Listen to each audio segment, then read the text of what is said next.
Inilabas ni Zuofan ang kanyang makalangit na kaluluwang dragon upang labanan ang pinagsamang atake ng 10 kaluluwa mula sa panig ng sekta ng Diyos ng Espada. Nakita ni Wen Tao mula sa sekta ng Diyos ng Espada na nagtitimpi ang bida, Zuofan, kaya't labis siyang nainis, ngunit ang panig ng sekta ng Diyos ng Espada ay buo pa ring nagpa siyang lumaban hanggang sa huli, kahit na kaya naman nilang bahagyang puksain ang 10 kaluluwang iyon. Ngunit si Zuofan ay nagpa siyang maging di mabuting tao. Ginamit lamang niya ang dagundong ng dragon upang bahagyang sugatan sila. Sa itaas ng entablado, napansin na ni Zhao Dezhu ang panganib na nagmumula kay Zuofan dahil ang susunod na posibleng hahamon sa kanila ay ang Tian Dizeng Izong, sekta ng katarungan ng langit at lupa. Sina Yan Mo at Wu Qingku naman ay nag-uusap tungkol sa kung bakit si Zuofan, na isang masamang tagapaglinang, si Yitu, ay nagpakita ng awa. Nagmumuni-muni si Yan Mo, bilang isang alagad ng landas ng demonyo, malinaw sa akin ang isang bagay, napakabigat ng hangarin sa pagpatay, killing intent, ng landas ng demonyo. Kapag lumitaw na ang hangarin sa pagpatay, kailangan itong ilabas. Kung pipiliting pigilan, magdudulot ito ng pinsala sa sarili. Ang magaan ay pinsala sa katawan, ang malubha ay pinsala sa mental na liwanag, Tihe Kwang, at maaari pang ang masira ang estado ng isip, Tihitsid. Ngunit bakit kaya nagpakita ng awa si Zuofan? Pagkatapos ay nagtanong siya, kaya mo rin bang kontrolin ang iyong hangarin sa pagpatay ng ganyan? Si Yelin naman ay may paghamak na nagsabi, kahit pamatuwid na landas o landas ng demonyo, sa huli, kailangan pa ring linangin ang estado ng isip hanggang sa puntong ito'y malayang nakokontrol. Nakayang bawiin ni Zuofan ang kanyang hangarin sa pagpatay, ano ang katakataka roon? Pinapatunayan lang nito na napakataas ng kanyang kultibasyon sa estado ng isip, mas mataas pa nga kaysa sa akin. Ang tanging ipinagtataka ko lang ay kung bakit niya binawi ang kanyang hangarin sa pagpatay. Talaga bang dahil sa damdamin? Hindi ito karaniwang ginagawa ng mga nasa landas ng demonyo. Sa kabilang panig, malakas na tumawa si kataas-taas ang Heian at sinabi, Bai Mei, nakikita mo ba? Ang mga batang ito ay parang tayo noon.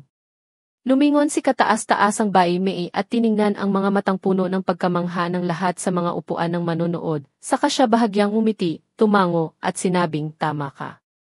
Ang katotohanan dito ay mahirap talagang makita ng karaniwang tao. Ang landas ng demonyo at matuwid na landas, bagamat magkaiba, ay parang lahat ng ilog na dumadaloy patungo sa iisang dagat.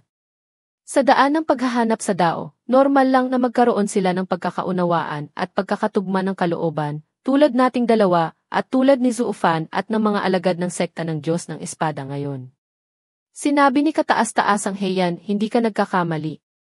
Ang mga mortal sa mundo ay pawang naghahangad ng yaman at pakinabang, maging ang mga tagapaglinang ay hindi makatakas sa makamundong hangarin. Ilan na lang kaya ang natitirang handang magpakalma ng isip upang hanapin ang dao at sumulong ng walang humpay? Hindi nila naiintindihan kung bakit hindi pinatay ng batang iyon ang mga kalaban, ngunit tayo, malinaw na malinaw sa atin.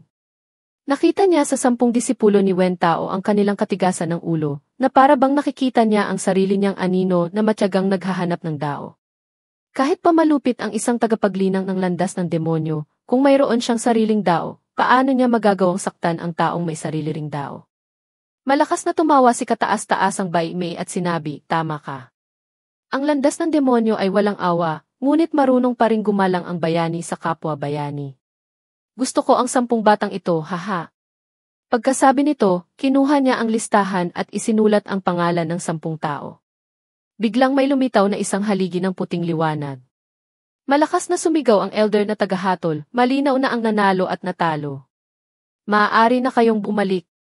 Nang marinig ito ni Zuofan, dahan-dahan niyang ibinalik ang kanyang makalangit na kaluluwang dragon sa kanyang katawan, habang may mapagwaging iti pa rin sa kanyang mga labi. Pagkatapos ay sumulyap siya sa di kalayuan, kung saan ang 10 miyembro ng grupo ni Wen Tao ay mukhang pagod at hindi makapaniwala.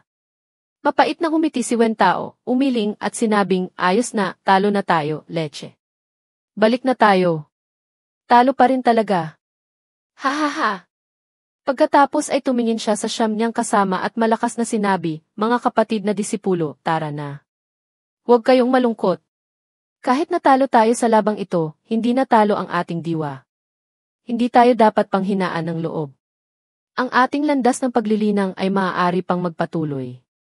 Sa hinaharap, siguradong matatalo natin ang halimaw na iyon para mahugasan ang kahihiyan natin ngayon. Mahinang umiti si Zufan at sinabi, sigurado ka ba? Kayo ay maglilinang habang ako ay maglalaro lang at hihintayin kayong hamunin ako. Haha! Bahagyang natawa si Wen Tao nang marinig iyon at sinabing, nga.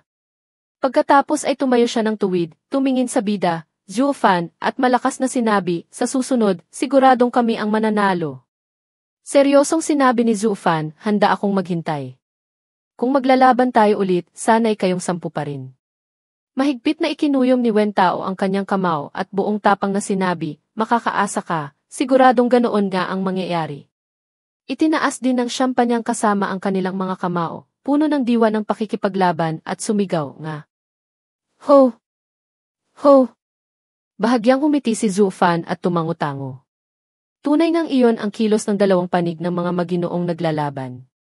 Sa tabi, ang grupo ni Shi Changlong, matapos ang ilang sandaling paghiga at pagsinghot ng amoy ng lupa at damo, ay nagkamalay na. Pagmulat pa lang ng kanyang mga mata, nakita niya ang isang kamay na inilahad sa kanyang harapan. Iyon pala ay si Wen Tao, ang siyang tumalo kay Shi Changlong hanggang sa sumubsob ito. Nakangiting sinabi ng binata, halika, sabay na tayong lumabas. Tuwang-tuwa si Shi Changlong sa atensyon ng gwapong lalaki. Ngumiti siya ng may kasiyahan at iniabot ang kanyang kamay para hilahin siya ni Wen Tao patayo. Sa tabi, lumapit din ang ibang mga alagad ng sekta ng Diyos ng Espada upang tulungan ang mga natitira mula sa sekta ng demonyong pakana. Si Gihu ay ngumiti ng may hiya na parang nakita na niya ang lalaki ng kanyang buhay, habang si Tia Bailian naman ay halos magsara na ang mga mata sa kakangiti, marahil ay iniisip na kung ano ang ipapangalan sa kanilang anak. Tahimik na nanood si Zufan at pagkatapos ay ngumiti. Si Tianxiang ang huling lumakad. Bigla siyang lumingon at sinabi, Zufan, alam kong ang mga sasabihin ko ay hindi pagsukat sa sariling lakas, ngunit sa susunod ay hahamunin pa rin kita. Hindi lang dahil gusto kitang talunin, kundi dahil ang aking diwa ng pakikipaglaban ay walang hanggan. At saka, hindi na ako mag-isang hahamon, kundi kasama ang 9 ko pang mga kapatid na disipulo. Nang marinig ito ni Zufan, bahagya rin siyang umiti at tumango-tango. Tumalikod si Tianxiang at determinadong umalis. Bago siya umalis, sinabi sa kanya ni Zufan, si Tianxiang, ang sekta ng Diyos ng Espada ang tanging pangkat na itinuturing kong karapat-dapat. Sa labanang pangkat kayo ang nanalo. Ako lang ang nanalo sa individual na laban. Nang marinig iyon, umiti si Tianxiang at tuluyan ng naglaho. Sunod-sunod na pagyanig sa kalawakan ang naramdaman habang ang mga alagad ng sekta ng demonyong pakana at sekta ng Diyos ng Espada ay bumalik sa larangan ng digmaan.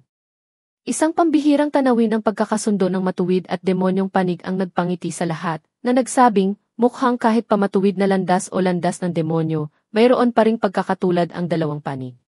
Malakas na inihayag ng elder na tagahatol, sa pagkakataong ito, sa hamon ng gitnang 3 sekta, ang sekta ng demonyong pakana ay may 9 na miyembro, 8 ang nasugatan. Ang sekta ng Diyos ng Espada ay may 10 miyembro, lahat sila ay nasugatan. Kaya, ang sekta ng demonyong pakana ang panalo. Pagkatapos ay naisip niya, talaga namang kahanga-hanga. Matagal na akong hindi nakakita ng ganito kainteresanteng laban. Agad na umugong ang palakpakan. Lahat ay napatayo.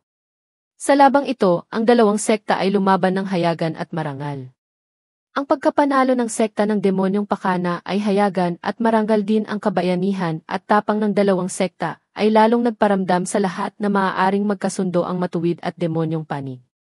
Kasabay nito, lalo pang naging sentro ng atensyon si Zufan dahil ang pagkapanalo ng sekta ng demonyong pakana ay ganap na dahil sa kanya na nagpahanga sa mga tao. At ang pagpapakita ng awa ni Zufan sa sekta ng Diyos ng Espada ay lalo pang nagdulot ng paggalang sa kanya. Ngayon, naintindihan na ng lahat na ang walang kapantay na dalubhasang ito mula sa sekta ng demonyong pakana ay hindi isang masamang taong walang batas at walang hangganan. Sa entablado, sa pwesto ng Chayan Dizeng Izong, mapanghamak ng umuso si Zhao Dezhu at sinabi, anak ng tokwa. Ang kabutihan at kasamaan ay sabay na umiiral at nagkakaunawaan pa. Talagang kasuklam-suklam. Nang masaksihan iyon ng 2 Songlong Zaizun, kataas-taasang 2 dragon, labis silang nasiyahan. Pareho silang umiti at humanga sa 2 koponan. Nang makita ito ni Nayan Mo at Wu Qingqiu, hindi nila maiwasang maantig. Sa sandaling iyon, sila rin ay magkatabing matuwid at demonyong panig na masinsinang nag-uusap mula umaga. Tumingin si Chu Qingsheng kay Zhu Fan at malumanay na sinabi, nakikita niyo ba? Ang taong itinuturing niyang mahalaga, kahit pakalaban, ay tatanggap ng kanyang paggalang. Ito ang kanyang prinsipyo na sa loob ng maraming taon ay hindi kailanman nagbago.